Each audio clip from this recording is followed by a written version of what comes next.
எல்லா புகழும் இறைவனுக்கே. Hello friends, welcome to Kilakarai kitchen. இன்றைக்கி நம்ம சேனலில் ரொம்ப டேஸ்டியான சிம்பிளான ஒரு பீஃப் கறி ரெசிபி தான் பார்க்க போகிறோம். வீடியோக்குள்ளே போகிறதுக்கு முன்னாடி இப்போ தான் நம்ம சேனல் ஃபர்ஸ்ட் டைம் பார்க்குறீங்கன்னா மறக்காமல் சப்ஸ்கிரைப் பண்ணிவிட்டு கூடவே பக்கத்தில் இருக்க பெல் ஐக்கானையும் கிளிக் பண்ணிக்கோங்க. இப்போ வாங்க வீடியோக்குள்ளே போகலாம். இந்த ரெசிபி செய்கிறதுக்கு நான் ஒரு குக்கர் எடுத்திருக்கேன். இதில் 2 டேபிள் ஸ்பூன் ஆயிலும் 1 டேபிள் ஸ்பூன் கீயும் சேர்த்துக்கிறேன்.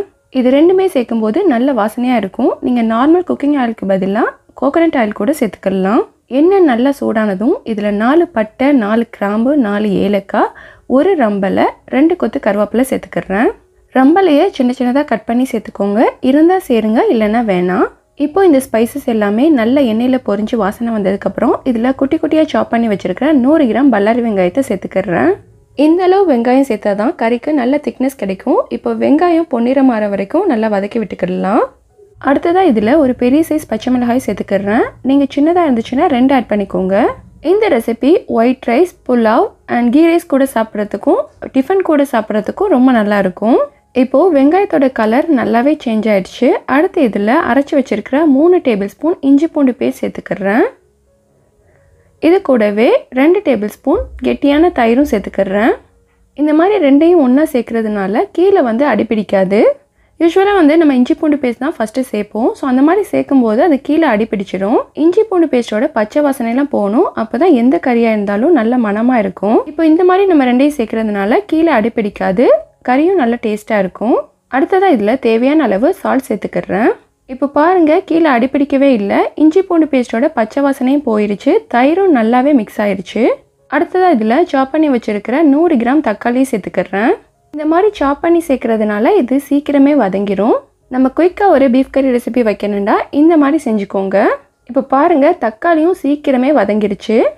அடுத்ததாக இதில் 2 table spoon Kashmiri chilli powder சேர்த்துக்கிறேன். இப்போல்லாம் எல்லோரும் கலரை தான் விரும்புகிறாங்க. ஸோ அதுக்காக தான் நம்ம காஷ்மீரி சில்லி பவுடர் சேர்த்துருக்கோம்.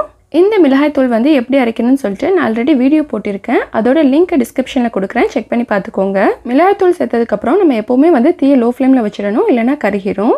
அடுத்ததாக இதில் க்ளீன் பண்ணி வச்சுருக்கிற 1 கிலோ பீஃபை சேர்த்துக்கிறேன். பீஃப் எனக்கு எலும்போடு தான் வாங்கியிருக்கேன். இது குட்டி கறி, சாப்பிட்றதுக்கு ரொம்ப நல்லா இருக்கும், மட்டன் மாதிரியே இருக்கும். இப்போது இந்த கறியை மசாலாவோடு சேர்த்து நல்லா மிக்ஸ் பண்ணி விட்டுக்கோங்க. என்னோடய டிஷ்ஷில் காரம் அதிகமாக இருக்காது. உங்களுக்கு காரம் இன்னும் வேணுச்சுன்னா நீங்கள் 1/2 டீஸ்பூனோ 1 டீஸ்பூனோ மிளகாய்த்தூள் சேர்த்துக்கோங்க. இதுக்கு கறியை ரொம்ப குட்டி குட்டியாக கட் பண்ணக்கூடாது. ஸோ இந்த சைஸில் கட் பண்ணிக்கோங்க. மட்டனில் அதிகமான ஃபேட் இருக்கிறதுனால இப்போ எல்லாருமே பீஃபுக்கு மாறிட்டாங்க. இது விலையும் கம்மி. பட் நம்ம குக் பண்ணுற விதத்தில் குக் பண்ணோன்னா இதையுமே நம்ம மட்டன் டேஸ்ட்டில் சமைக்கலாம். நெக்ஸ்ட் இதில் 300 ml தண்ணி தேங்காய் பால் சேர்த்துக்கிறேன். பீஃபும் தண்ணி விடும், ஸோ அதனால் ரொம்ப தண்ணி சேர்த்துற வேணாம். தேங்காய் பால் கெட்டியாக ரெடி பண்ணி வச்சுருந்தீங்கன்னா அது கூட தண்ணி சேர்த்து மிக்ஸ் பண்ணி விட்டுக்கோங்க. அடுத்ததாக இதில் 2 டீஸ்பூன் மல்லித்தூள் சேர்த்துக்கிறேன். இந்த ரெசிபிக்கு நான் அதிகமாக மசாலா தூள் சேர்க்கல. மட்டன் மசாலாவோ கலரி மசாலாவோ எதுவுமே சேர்க்கல. சிம்பிளாக வீட்டில் இருக்கக்கூடிய மல்லித்தூளும் மிளகாய்த்தூள் தான் சேர்த்துருக்கேன்.